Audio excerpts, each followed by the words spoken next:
Welcome, everyone. Thanks for joining this evening and spending a Saturday evening with us, that too during Ganesh Puja.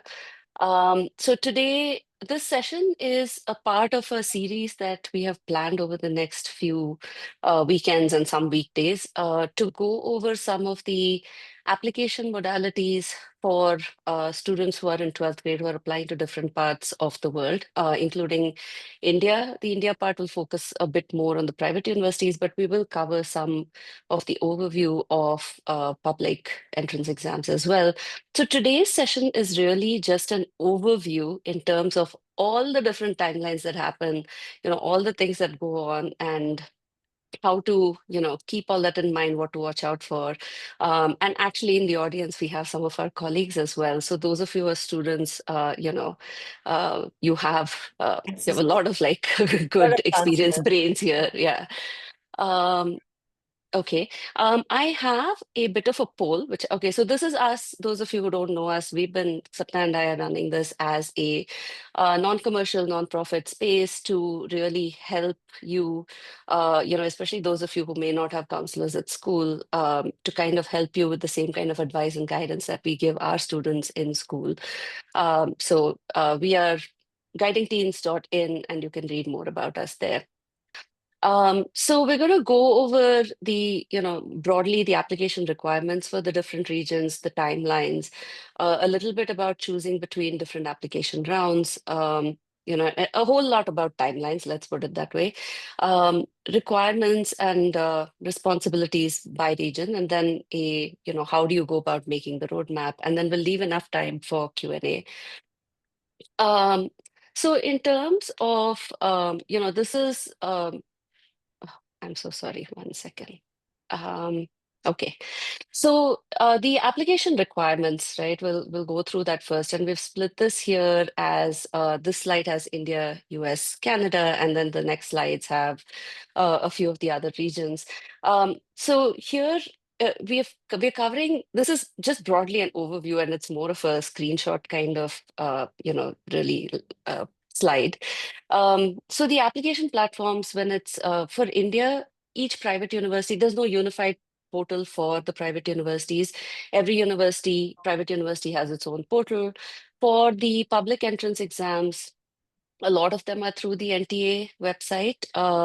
You have CLAT, which has its own one, which is the consortium of NLUs, and then NATA has the NATA website. And I'm sure, obviously every state website, state exam would have its own website. So this is not an exhaustive list. This is really just a general list. And I'm sure there are things that, we have missed out that you should research if those are things those are places you're applying to. In India, for private universities, mainly the things that the students submit as part of the application process, generally on the portal, are your academics. So typically that would be your 10th grade board marks. Not all universities ask for any 11th internals. But some private universities, may want you to put in your 11th internals and predicted grades as well. Some universities, private universities, increasingly in India, I think the latest number might be 55 or so, or accept the SAT scores as well. So there may be a place to put in your SAT or ACT scores. Your Some of them ask for an activities list, which is kind of like a mini resume. So you may get somewhere between, 3 and 10, or usually it's around like 5, 6 activities that you can put in your extracurricular activities. And then some universities have a personal statement or an essay or multiple essays that you have to write.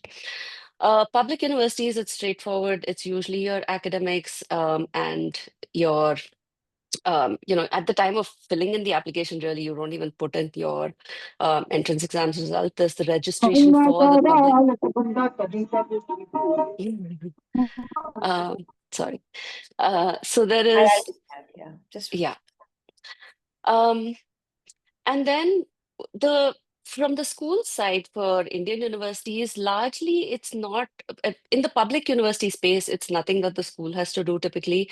But if you're applying to private universities, for some universities, the school may have to submit the sort of the board results and the predicted grades. But usually that's something largely a student is able to put in by themselves. But the predicted grades, some universities may ask for it, and if your school has a policy of not sharing that with the student, then they will probably have to email those universities. And the other components of the application could include the university's own aptitude test. So Ashoka has its own aptitude test, Srinagar has its own aptitude test. The policies vary. Some of them will accept the SAT in lieu of the aptitude test. Some of them will say, even if you submit the SAT, you will have to take our own aptitude test. These tend to be general tests, not focused on specific degrees, especially for the liberal arts colleges. It's modeled along the lines of the SAT. And then a lot of them do have an interview. Um, the next one is the US universities. I think Sapna, I'll hand this Yeah. over to you, and then we can just do one each, so it's not Uh, so, monotonous. uh, yeah, for the US universities, there are a couple of platforms. The Common App is the most popular platform by far. Almost all popular universities are on the Common App. The University of California has its own portal, and that applies through which you can apply to all the University of California colleges. Then there are others like MIT, Georgetown, which have their own portals and their own application processes. There's also the Coalition app, which some universities use. Though increasingly the Common App and the University of California, and then if you have these MIT, Georgetown, you need to use those. And most universities on Coalition are now also on the Common App. For US, the student submits, of course, the academics. The academics here are grade 9th, 10th, 11th, 12th till whatever's available, what they call like a media score, and then also predicted grades for 12th. They may or may not require standardized tests. Many universities may be test optional. What that means is that they do not need a test score, but you will need some interpretation around that. Some universities may say they don't need it, but they may really like to see a good test score. And then there are some which are test blind. So, like University of California does not want to see a SAT score at all. So there are those little bit of variations in the standardized test process. There's an activities list, which allows you to put in 10 activities that you have been participating in. They have like a drop down. You can choose whether that activity falls within leadership, whether it falls in the community engagement, stuff like that. There's the activity list is something that we require the kids to start working on early on, because there are set number of characters in which you have to fit it. So 150 characters where you describe your activity, and there are a couple of um, nuances around the activity list that you can take care of. There's also an honors, which basically you can put in 5 honors that you have received. These are usually like prizes or awards that you have won.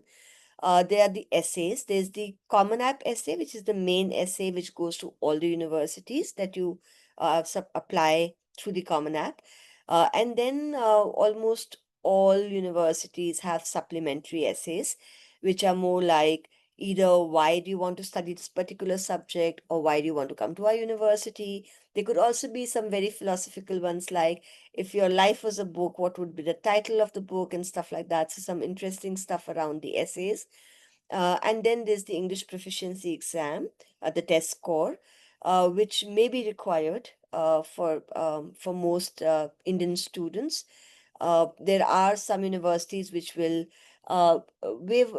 waive this off depending on whether you've uh, studied for the last 4 years in an English medium school. So again, some nuances around that.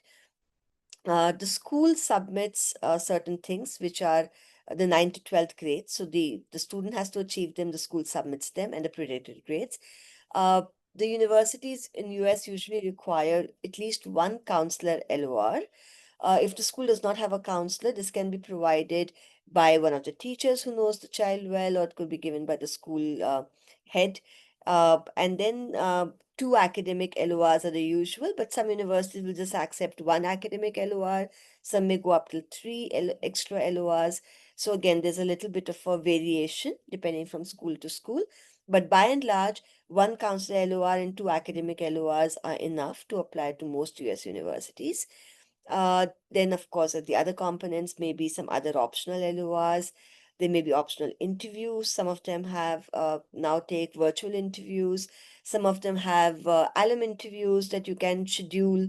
And most of these, the student has to schedule for. Uh, so you go to the website and you schedule an interview. Some of them may require or may allow you to give a portfolio. This can be an art portfolio, it can be a sports portfolio, it can be a portfolio for music, for dance, anything creative that the child is doing. Some of them may require a portfolio, especially if you're applying for courses like design, architecture, any course which requires a particular kind of portfolio, like say design, drawing, anything like that. And then some of them, especially the most selective ones, may sometimes require graded essays. These for kids who are not in Ivy schools or in Cambridge schools, these could be a bit of a challenge because we may not often have a graded essay that one of our professors or one of our faculty has looked at and graded. And if there are any questions around that, we will be happy to take them later. Ramya, you want to do Canada or should I continue with Canada? I can do it. We can do a back and forth. So Canada portals. So usually a lot of provinces have their own portals. So Ontario has the OUAC, Alberta has Apply Alberta, and so on. But also a lot of universities do have direct applications. So whatever universities you pick, it's usually pretty straightforward on the website. It's obvious, where you need to apply from. Where students sometimes get tripped up a little bit is they have different, especially OUAC, which is, a pretty popular one with all the Toronto, Ontario universities and the big ones like Toronto and Waterloo and so on. The issue there is that there is a separate form type for local students and a separate form type for international students. So you really have to make sure you're picking the right one. Otherwise, you can get a little tripped up because it'll ask things that are very specific to kids studying in Canada and then kids doing their high school in Canada, and then that's where the confusion. That's the only thing to look out for there. Over there, typically students submits, you put in the factors that go into the consideration are the academics. Some courses, especially like engineering and maybe commerce and business, do have a digital interview. So that's typically it's like an interview software, and you're given questions and given some prep time, and then you kind of have to record your answers and submit it. So it's live, but not with a person. And then there is an activities list for some, for some majors and some colleges, and certain colleges, and definitely for scholarships, essays or a personal statement could be required. And the English proficiency test, while a lot of Canadian universities don't require it for admission.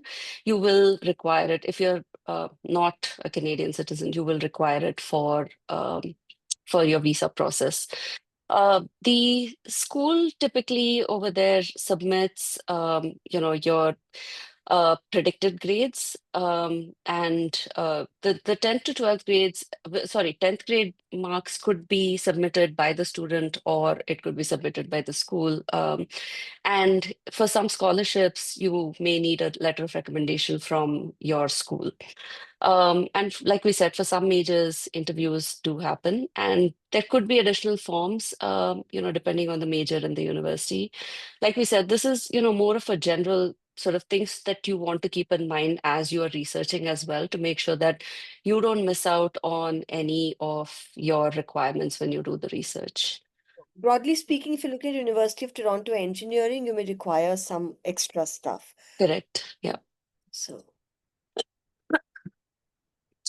Um, do you want to do yeah, UCAS? okay. UK? Sorry. For UK, there's one UK applications. I don't know. I love them. I think Ramya, you do too. I think most counselors like them, because they're very simplified.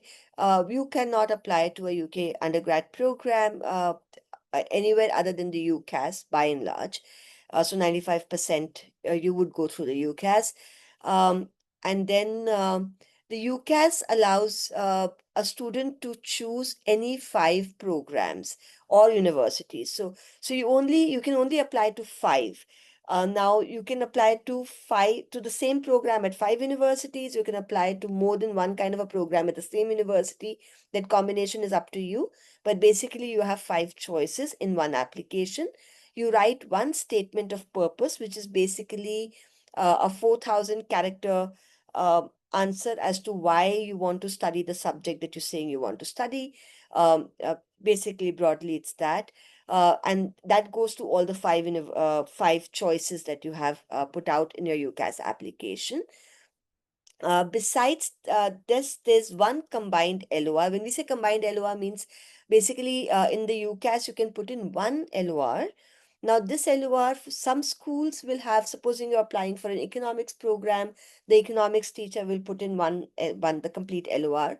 And in some schools, what happens is, like in my school, we would say get something from the economics teacher, something from the math teacher, and then kind of combine that up and put up an LOR. The LOR is only one.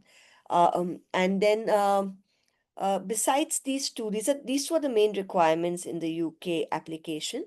But besides this, depending on the program, if you're applying for super selective universities, say Oxford or Cambridge, or applying for selective programs at colleges like Imperial, Warwick, UCL, any of those, you may require to take certain entrance exams. These exams, there's a range of them. There's the MAT, there's the TMUA, there is engineering. There are different kinds of exams which you need to take, and then those scores will be submitted to the universities. And then there's the English proficiency test, again required for visa specifically, specially, and will be required at the time of the application. Um, I have also done so. Yeah, when I said will be required time of application, you can actually give your IELTS score, your English proficiency score later. So if you don't have it, you could apply, and then usually the UK university will come back to you with a conditional admit in which they will say we will require to see an English proficiency test score. So that also works. The school will submit the 10th and the 12th grades. So UK universities typically do not require the 11th grades. The school will also need to submit predicted grades. So at the time of application, especially for a national board school, you would submit your 10th mark sheet and you would submit your predicted grades. The school would submit them. And then that one teacher LOR. Other components, Oxbridge has interviews, and then some of the other universities will have auditions. And if it's medicine, then they will all have interviews. So that's Yes. it. Yeah, sorry. And also just one addition to what Sapna said for UK for medicine, you only have four choices, not five. So that's the The add-on. fifth And choice is going to be any other program, and you can make it like a biochemistry or something, anything which aligns to medicine yes, but is not medicine right so now. yeah. Yes, and sorry, and this is slightly, our mistake here, but your actual, 10th marks you put into the application, and the school will put in the predicted grades along with the teacher LOR. This is apologies, a slight oversight. So we will update this if we share these slides. Um, Okay. And then moving on to Europe, I mean, really, even though we combine it as a region, it is so vast and varied. So, what we have put in here is some of the, sort of broad platforms that are used. Some have a unified application platform like StudyLink in Netherlands, and a couple of these shown here. But a lot of universities also, a lot of regions, also have direct applications. And especially if you're looking at private universities, those do tend to have their own applications. So even though, Italy has this portal, if you apply to Bocconi, it has its own application portal. Spain has its own portal for universities like IE University and ESAD, which are pretty popular among private school, like That's Indian students. international school students. Um, And typically, the student will submit the academics. Some universities may need aptitude tests, some essays. Some will need some sort of, personal statement or essays, not like very US style sort of, creative essays or personal essays. They still tend to be more or less subject focused writing pieces. And then for English taught programs, English proficiency could be required. Again, a note on English proficiency for those of you who are, who have done, let's say, Cambridge IGCSEs. Um, Cambridge IGCSE English does map to the Common European Framework for English proficiency. So that usually takes care of your English proficiency needs a lot of the times. Um, or if you're doing some, depending on the region, some, in some cases, at least for admissions I'm saying, but the English proficiency requirement for your admissions may differ from the English proficiency requirement for the visa. So this is something to keep in mind, especially when you're applying to places like Europe and Australia, where this can and Canada, like we said, where you may not need it for admissions, but for the visa you will need it. So something to again keep in mind. um, School requirements for Europe, some will ask for predicted grades, and then there may be some letters of recommendation, really varies again. And interviews for certain degrees and certain courses are definitely there. And where there are interviews, they do tend to be more technical interviews. So that's that. And moving on to Singapore. Yeah. So, Singapore, again, each university has its own portal. First of all, Singapore does have a very limited number of universities. Each one of them will have their own portal. From the student side, academics, of course, very important. Some university programs may need aptitude tests, statement of purpose, which is basically, again, subject oriented. Why do you want to study the subject kind of a thing? English proficiency in some cases. For visa, definitely.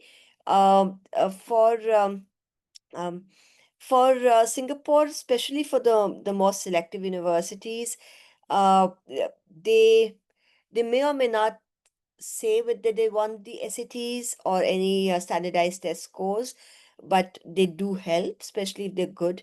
The standardized test scores do help, and then they like to see super curriculars. So if they have some good achievements which are academically related, then those are helpful. From the school side, you need to submit the 10th, 11th, 12th grades.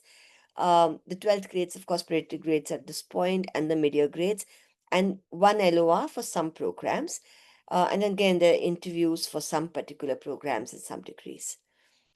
Australia.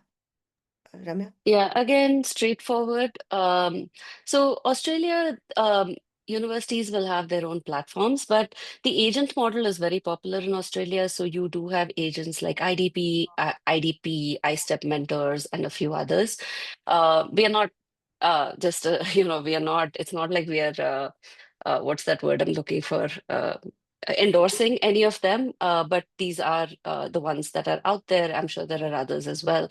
But what they can do is usually because they are paid commissions by the universities for the student going through an agent, it's a cheaper option because it's free for the student. And once you have your list, if you take it to the agent, they can apply on your behalf to all the universities that that they have like that come under their contract and their umbrella. So not every agent works with all the Australian universities, but some do. Um, the only thing, and we've mentioned this before, because Sapna and I have learned this a little bit the hard way with our students' experiences. Um, have your list ready, know where you're applying when you go to these agents, because otherwise, if you go to them for recommendations on where to apply, just remember they have quotas to fill, they have underlying, motivations, and so they may not always um, recommend universities that are in the best interest for you. And some of them, honestly, may be very new to this because the turnover at some of these places is pretty high. So once you have your list and you have your application components, then the agent model, because then they do the end-to-end service, they'll apply on your behalf. Make sure you also ask them for the portals so that you can track where your application is, because we have heard some horror stories with that as well, where sometimes the student was, because they're trying to push you towards certain universities, they don't always share in a timely way where somebody has gotten and has happened, unfortunately. Um, so, keep track of it, like stay on top of it, and then they can also help you with your, the student visa, your visa, and so on. And then the primary things are academics, and English proficiency is required for visa. Some programs, especially like medicine, may need additional, aptitude tests. And, a letter of recommendation may be required for some. So we'll Yeah. move on to, so these are some of the portals, we Add won't go one through thing, them. Ramya, Yeah, to the sorry. Australia thing. Just one thing, I think that in Australia, it's not as if, a University of Sydney or Melbourne or one of those top ones, they also work through the Asian model. So it's Oh, not like yeah, true. only certain universities work on the Asian model and certain don't. They all work on the Asian model. And the second thing, if you want, you can also apply directly on the portals directly, and then you may get an agent involved for your visa. So that is also possible. If you want to run it yourself, you can do it that way also. Yeah, but then you do have to pay the You application have to fee, pay the right? application fee Yeah, when you're doing that's the that. only thing that, so Some agents also give little. 50% discount on aisles. Hmm. Yes. Oh, and speaking of that, we have a little plug at the end for something. Um, okay, so global deadlines, this is just a snapshot, right?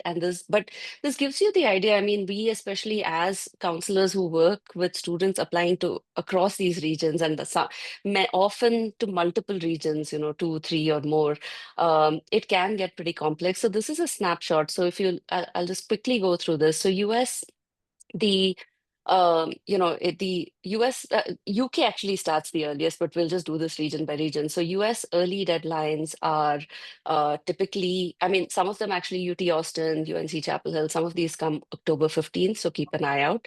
But the typical standard early deadlines are November 1st, November 15th. University of California follows soon after November 30th. And then a lot of scholarship, deadlines could start as early as early December, but definitely by mid-December, you'll find there are, a lot of scholarship deadlines. So while your regular deadlines are first week of January, you do have a lot of things that come early. And then also keep in mind for international students, sometimes there's a different deadline than for domestic students. So again, we cannot emphasize this enough. You must do your own research and create your spreadsheets and whatever else you use to track it. Um, We'll go through the timelines a little bit in the subsequent slides as well in terms of considerations. Canada, while the typical deadlines are, early to mid-January, couple of things to note. So there is a Lester B. Pearson scholarship at University of Toronto that the school has to nominate you for. It doesn't mean that just because the school nominates you get the scholarship. The school will nominate you to enter the scholarship process, and then it's like a multi-month, multi-step process. But please note that the school has to nominate you by in November. I don't remember the exact date, but it's November. So if you are a student who's a strong candidate for that kind of scholarship, it is a full ride scholarship. Please go talk to your counselor or your vice principal if you don't have a counselor or some coordinator, and make sure that they nominate you so that you can be in contention for that, because the school has to nominate you in November for that. And the actual application from your side as a student will go in mid-December. Similarly, for Canada, the UBC International Scholars deadline, the Calgary Prestige Scholars, the Alberta, Queen's, McGill, a lot of these scholarships, sorry, the McGill one is in Jan, but a lot of these scholarships are in early December. So please make sure that you are tracking the deadlines for the scholarships, because even though it says that your, actual application deadlines are in Jan, scholarship deadlines are much earlier. UK, Oxbridge comes first, Oxford or Cambridge, and medical and veterinarian. So those are October 15th. These blue dots for UK are the entrance exams, as Sapna had mentioned. In the UK, Oxford and Cambridge, and a few other top universities require entrance exams for almost all their courses. They fall into two buckets. So Oxford has its own. So if you go into any of the Oxford courses, it'll tell you exactly which exam to take. So typically they'll have names like MAT and PAT, like physics aptitude test, math aptitude test, and so on. Then there's this whole bucket called the UAT UK. It's the University Admissions Tests UK.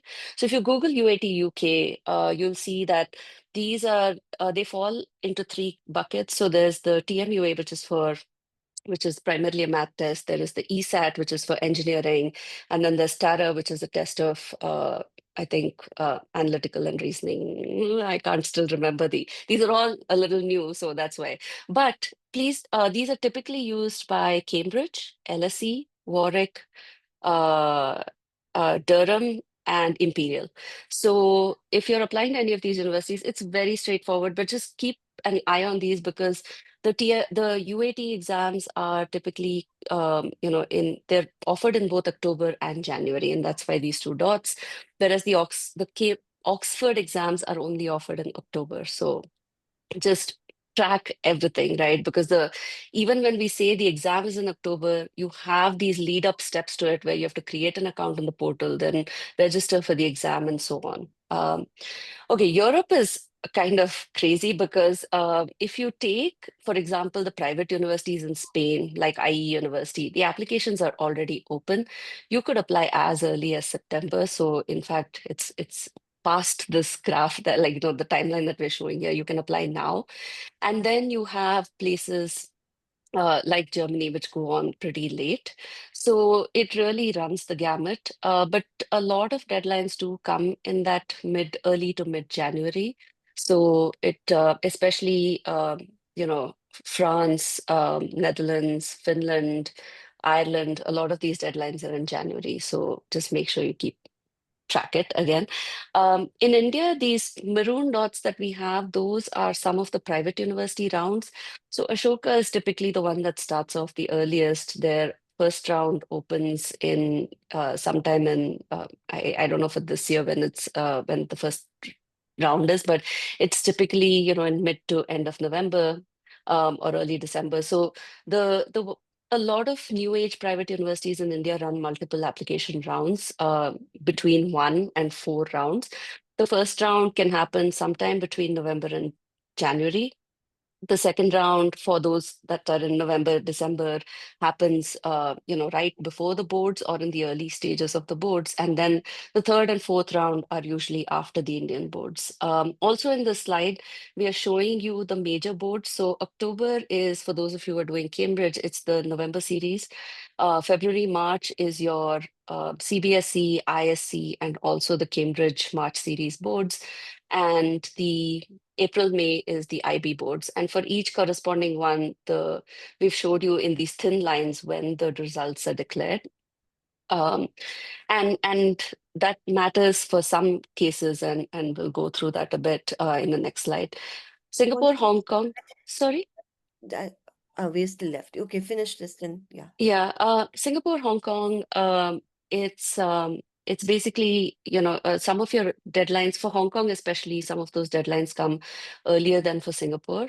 Um, but it runs the period between, mid-December to early March or late Feb, or I guess even in rare cases, late March. Australia and New Zealand, while, it is a very long window. Starting last year, universities are they are opening up, especially the top universities are opening up their applications in spurts. So it is good to apply early because they're taking it in batches and then the seats are filling up fast. And I think Sapna, do you want to share your experience last year with students a little bit? Uh, are we talking about Australia, New Zealand? Australia, specifically, yeah, Australia Yeah. with the early Yeah, application. so Australia this year, actually, because of the caps that have been introduced, I'm told that in certain universities, 60%, 80% seats are already gone because they have very limited seats this year. So usually for Australia, we would, that was practically the last application we made, at least in my school office. But this year, it's going to be the first one that we're making. So this year, typical advice for Australia, especially the competitive universities and competitive programs, is to apply early. as early as September. But otherwise, the other thing about Australian applications are they're pretty straightforward. There's not so much of preparation work to be done. So it is quite easy to actually apply early to Australian universities. Yeah. I wanted to just cover two things about Canada. One was that there are priority deadlines, uh, which uh, Yes. which are very useful. So most of them are 30th November and somewhere around November.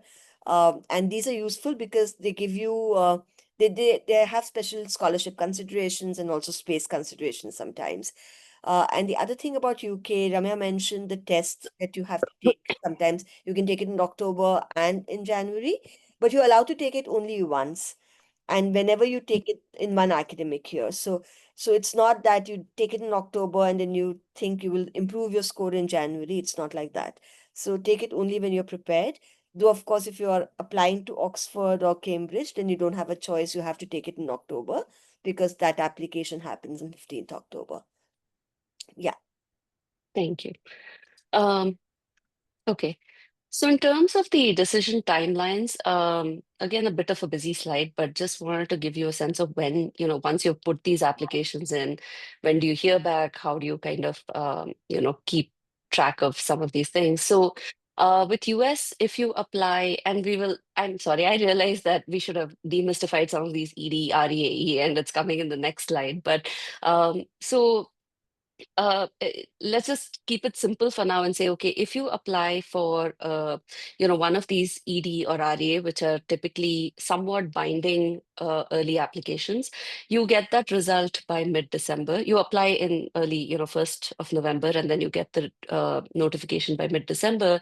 And typically you have about 2 weeks or so to accept sorry, for ED, you have about 2 weeks to accept the offer.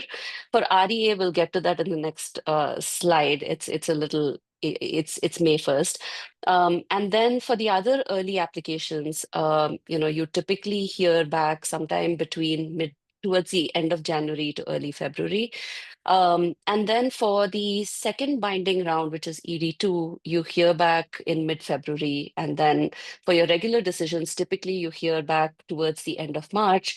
And everybody has a standard, May 1st is the deadline for accepting or for you to accept the offer, right, and enroll. Um, and the wait list, does keep moving mostly in April, but yes, it can continue to move because of people double depositing and then withdrawing and so on.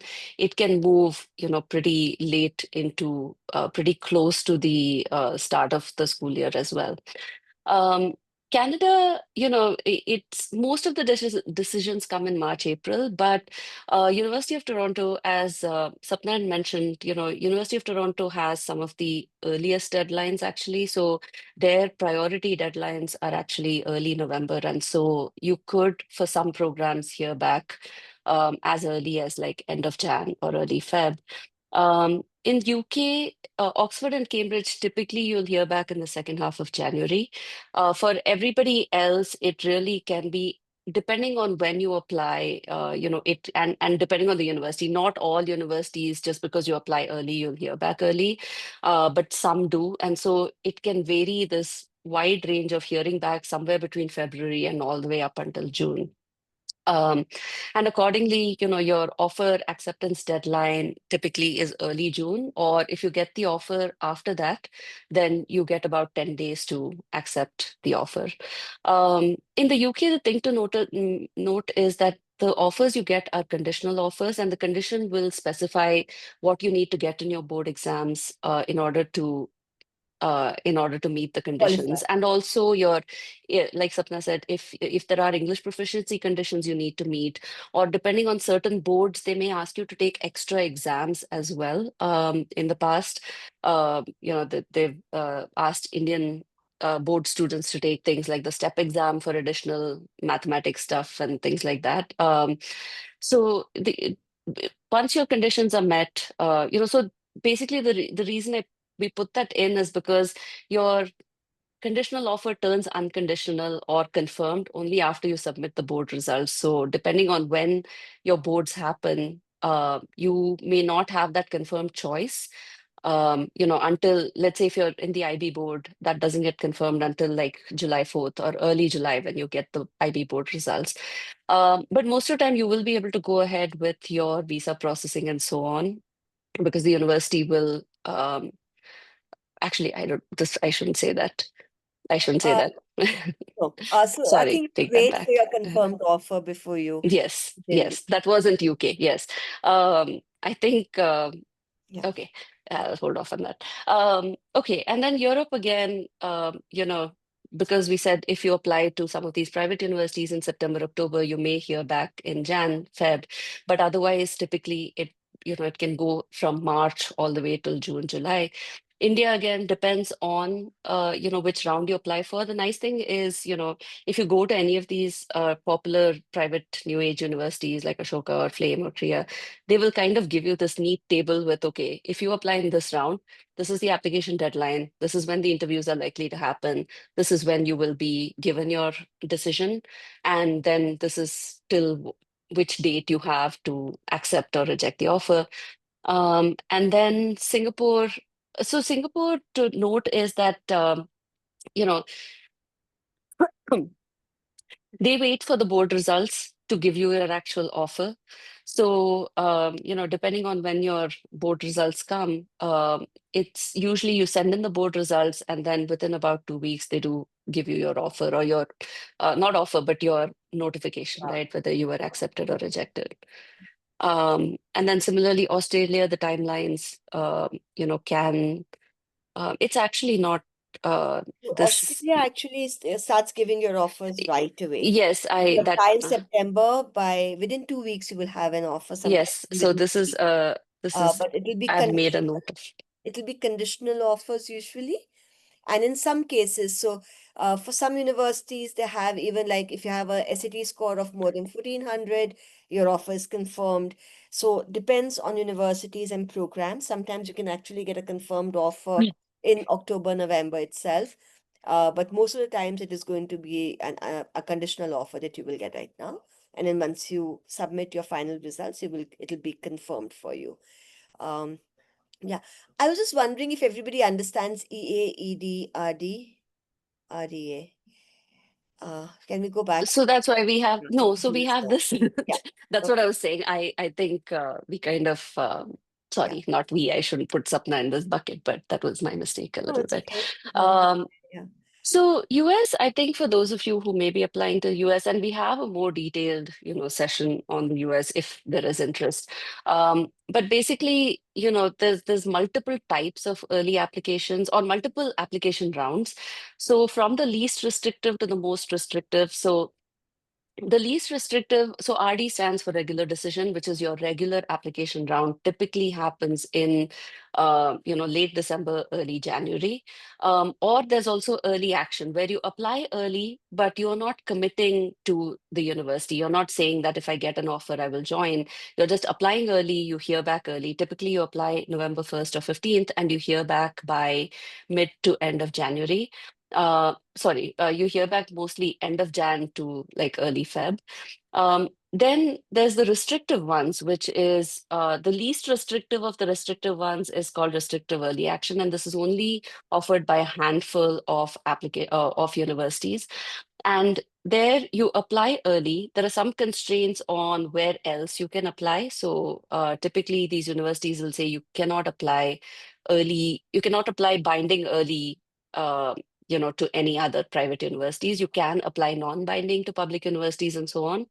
And then you get the offer in mid-December, but you don't have to accept it until May. So you're able to weigh all your offers and decisions. Um, the most restrictive are called early decision, so ED1 and ED2.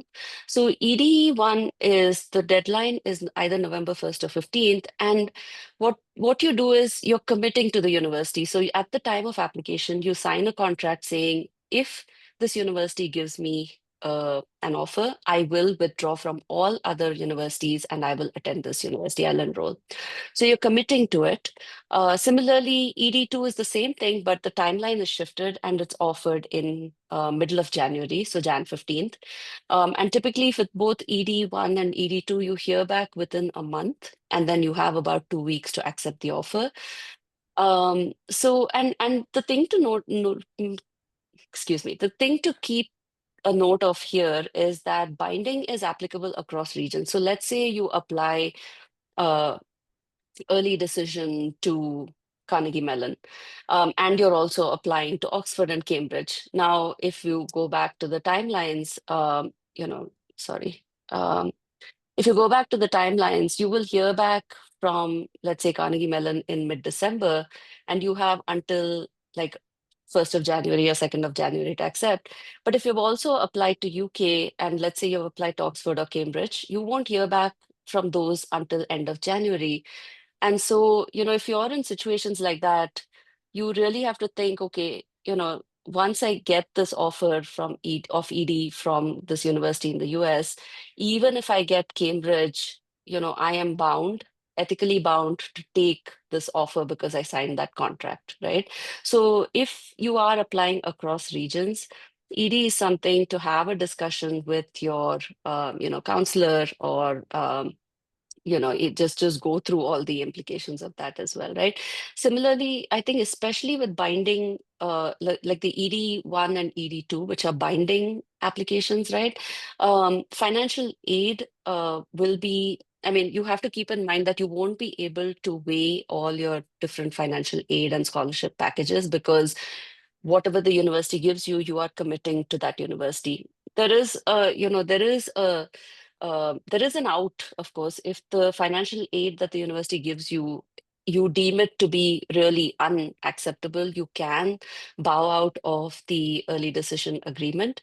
But then please, note that it does bode very badly for your school and your school can potentially get back blacklisted. So it's not something, especially if you need financial aid, we would not recommend that you apply early decision. India private rounds, and somebody had asked the question, is there a better chance if you apply early? Um, the universities say no, and we also, I don't think it necessarily, because when you apply in any of the rounds in for India privates, there are three outcomes that can happen. One is you get accepted, the other is you get outright rejected, or you can get deferred to a later round. So that basically means that if you're good enough for the first round, you're also good enough for the third or fourth round, technically. But having said that, if you're really sure of the university, then we would say apply early, but check the deposit and refund rules, right? According to the UGC guidelines, every university has to be very transparent about the refund rules. So, and many universities are. And so, just make that informed choice, right? Even if you apply early, let's say you get in somewhere else or you're applying for JEE or for the US or something where the timeline is much later, you do want to have that option of getting your money back if you do put that deposit down. Some other considerations, and we won't go too much deeply into this because we're like, in the interest of time, but these are things that we can go through in the deep dive for each region. But um, certain things to keep in mind is, you need to make sure that if you are retaking the SAT or the ACT or taking the English, not even retaking, like taking some of these tests, what is the latest that the universities that you're applying to will accept? And then, like we said, what are your deadlines for accepting, enrolling, and for tuition deposit, right? And what is the refund policy? And especially for those regions where you're getting a conditional offer, when after you get that offer, when do your board results come? When is that offer going to go from conditional to confirmed? And therefore, at what point can you start the visa process? Can you start the visa process? Because in some regions and universities, it is possible to get it started with the conditional offer. So you need to make sure that for your region and the university that you're applying to, that you understand, where the bottlenecks might be. Um, So some people do double deposit accord. I mean, it's frowned upon and a no-no, but these days, especially in the interest of visa backups, right? You may have your heart set on the US or UK, but it is, the visa is a question mark. And so you don't want to be, come August, June or July or August, you don't want to be in a position where, oh no, your student visa got rejected for whatever reason. And then you have to forego a whole year. So what is your backup, right? And I think that's something to strongly keep in mind, because often by the time these unforeseen circumstances happen, if you haven't planned for it, then then you're scrambling last minute in July trying to find an Indian university that is still accepting of applications and things like that. So make a roadmap, right? Start with the Add list of all one the thing, Ramya, in the earlier yeah, slide, which was sure. about when you spoke about ED and if the money that comes through, if you're not able to financially make needs meet. One of the requirements is when you apply to a US university specifically, that you usually fill a form where you give in your financial details. Uh, if you do not do that at the time of application, then the university is not bound to give you any financial aid later. So you have to declare it in the beginning. There is a nuance around that about universities which are need blind and need aware, and we can cover it in another more detailed presentation. But if you are applying to the US and you think you need financial aid to be able to attend, it is best to make it clear at the time of application and not hide it till later because it is unlikely to work out later. Just that.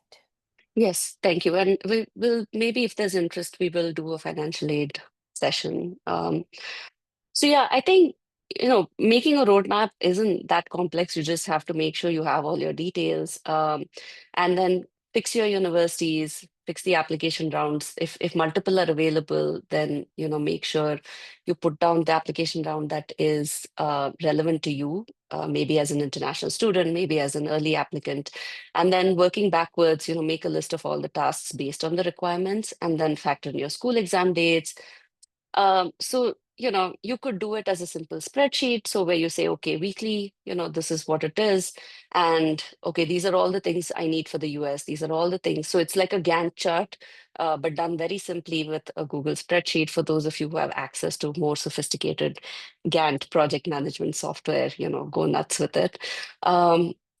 But and something where month by month, just this is just a sample of what you might want to be doing this month. And I won't go through it in detail. We can sort of start sharing these, if there's enough interest, but you can screenshot it if you want. And yeah, I think, for those of you applying to multiple regions, it can feel like you're at the top of a roller coaster, and it is going to be, it's likely going to be a very, I won't use the word hectic, because if you're well planned, it should not be hectic, but it's definitely going to be a busy 3 to 4 months. And so, just try to enjoy the thrill of the ride as well. Don't just kind of, um, I think, I don't know, but just it can be a little challenging, but there is a nice end to it. And if you like roller coasters, it can be a very fun ride. So, again,